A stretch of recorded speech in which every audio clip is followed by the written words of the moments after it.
From the studios at 5 Eyewitness News, we're having some summer fun in the sun on Twin Cities Live. Well, hello, everybody. Welcome into Twin Cities Live on this Tuesday. Hope you guys are doing well. Elizabeth Reese, Ben Lieber, how are you? I'm doing very well, Ben Lieber. Nice to see you. Nice to see all of you. We've got a packed house today. All sorts of fun stuff happening on the show.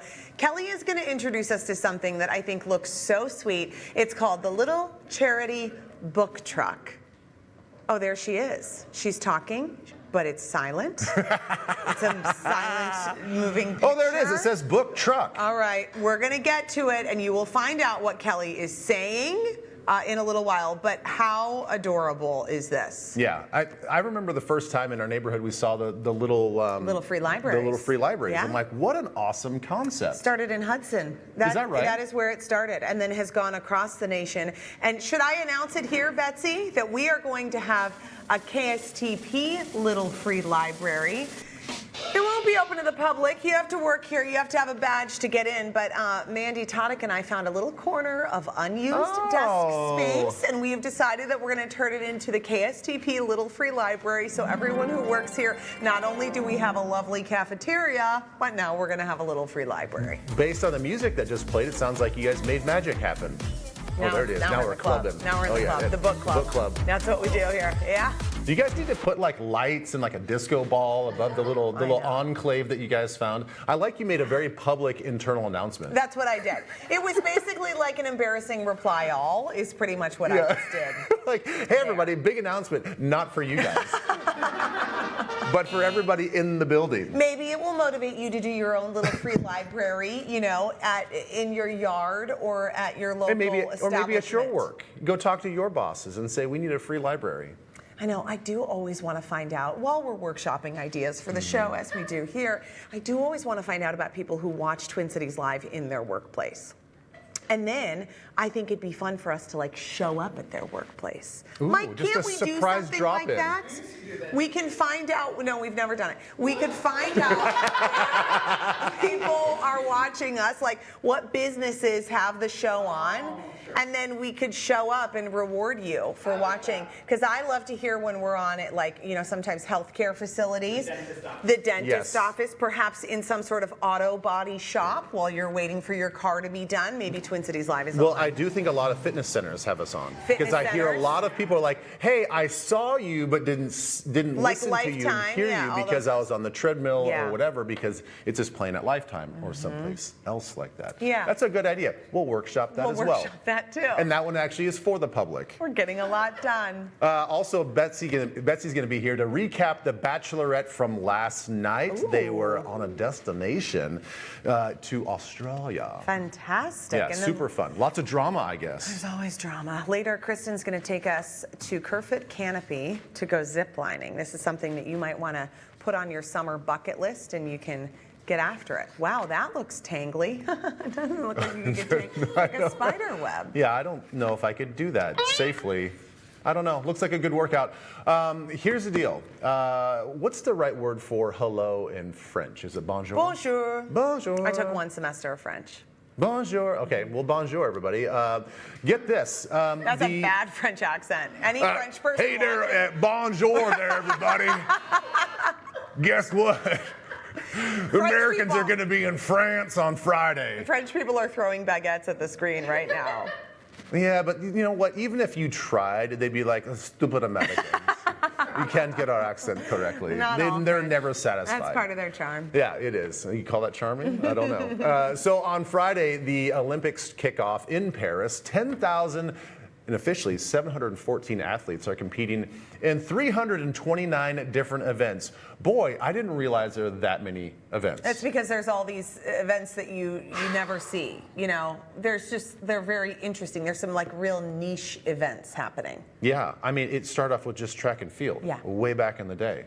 You know, I'm still upset Greek that times. they separated the summer and the winter Olympics from one big Olympic year. I've been mad about it for about 25 years Really? now. Yeah, I don't like it.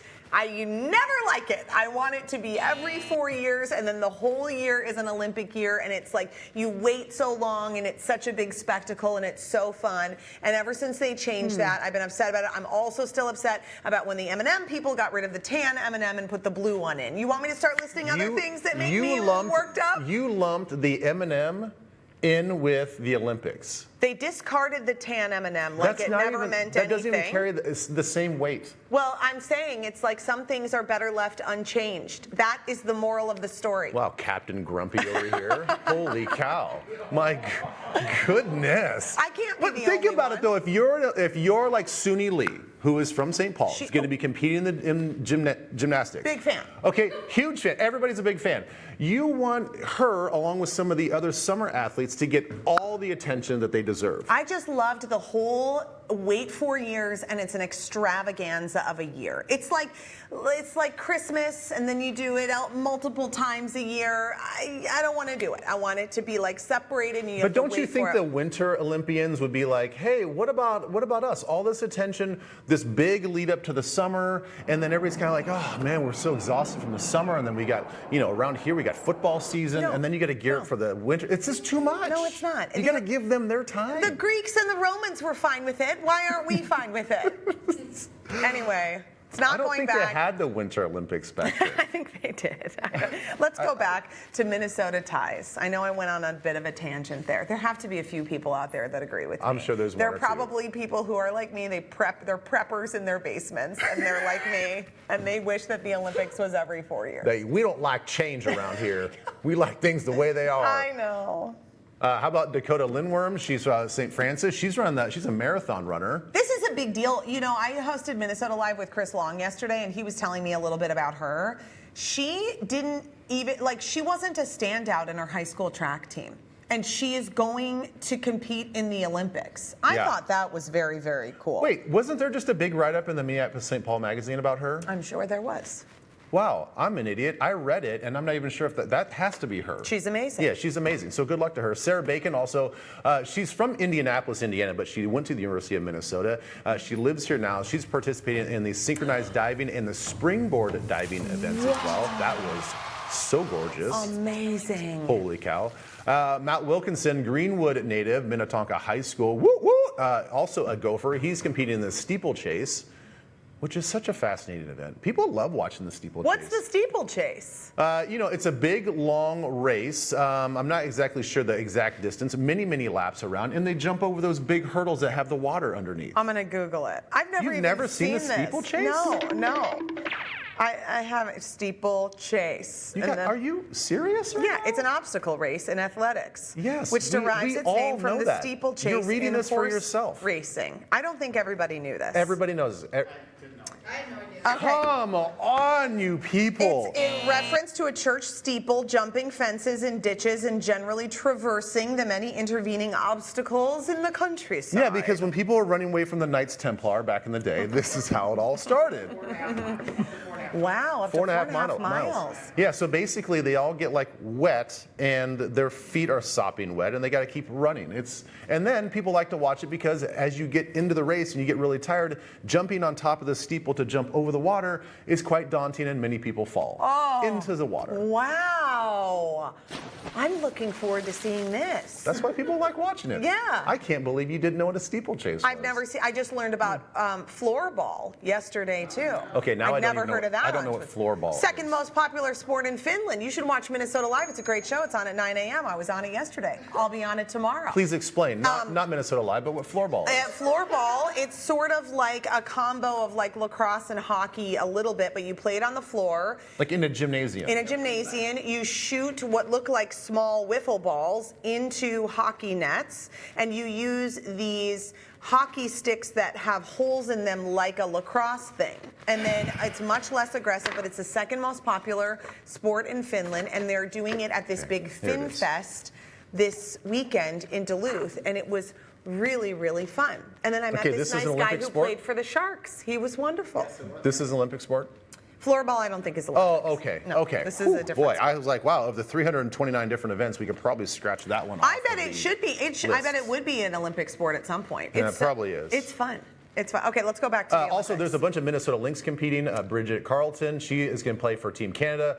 Alana Smith is playing for Team Australia. Nafisa Collier, she obviously is going to be playing for the USA if she's healthy. And then Cheryl Reeve is coaching as well. And then the Minnesota Twins play, or Minnesota Wolves, T-Wolves players, Anthony Edwards, Team USA, Rudy Gobert, Team France, Nikhil Alexander-Walker playing for Team Canada, and Joe Ingles, Team Australia. This, I think, is so fascinating, too, because, you know, when you play, like, they're all on the same team, but then they're going to go play for their native country. They'll all go compete and then against they're each going to compete against each other, even though they're teammates. And that, I think that's a real wild dynamic. I know. So Team USA in basketball is heavily favored to win, as they kind of always are. We're like a step above everybody else. But it is catching up. I mean, there are some teams that are really, really good. I would be curious if we had just the NBA, the best of the best from the NBA, regardless of country, how we what the final score would be for most of those games. Do you have to be a U.S. citizen in order to compete for the United States, or do these folks who are from other countries but play pro here, but they're not necessarily citizens, do they get to choose which country they compete Okay, that's for? an interesting thing. So we can talk about this now. So there's a show on Netflix called Sprint, and it's very much like quarterback or receiver that's on there talking about. So it is talking about the world's fastest athletes in the 100 and 200 getting ready to compete for the world championships as they work their way up to the Olympics. Wow. So it's fascinating, right? So you get Sha'Carri Richardson and Noah Lyles, who is probably the fastest man on earth right now. See if he can win both the 100 and 200, which is like the creme de la creme of those events.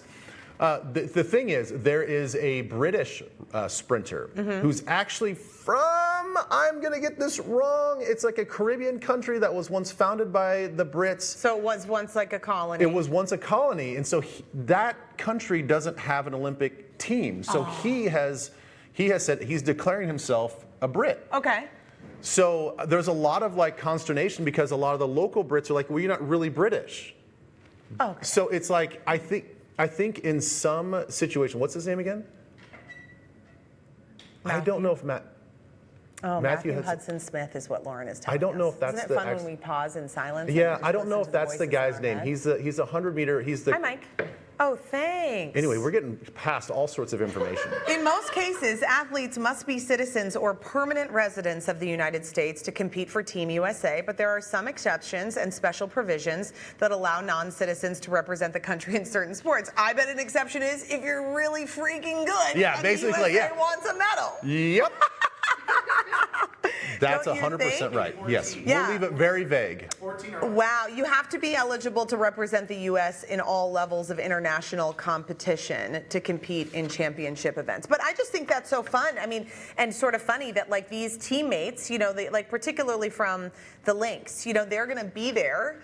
And they're and like to compete against your coach, like compete against Cheryl Reeve. I mean, Cheryl Reeve is amazing, and then she's watching her players and rooting against them. That's wild. Well, and she has probably a really big advantage because she knows their strengths and weaknesses. For sure. So as she's preparing to compete against Team Canada or Team Australia, she's like, oh, I know how to guard her. But she's also I know what like, to take away from don't her. let that one get hurt over there. Well, yeah, I mean, for sure. Like, just kind of take it easy. If she's going to drive the lane, like, no hard fouls. We've need her got for more next season. games. I know. Yeah, we got I more know, games to exactly. play. Yeah, so I'm looking forward. So the opening ceremonies is Friday, and then it's going to be, basically 2 weeks long of straight competition all day long. So That'll be a lot. When you Yeah. need a break, watch us, okay? Because we'll still be here too. Yeah, we will. We'll have lots That's of fun right. to do. Okay, coming up next, Kelly is in book heaven. Take a look.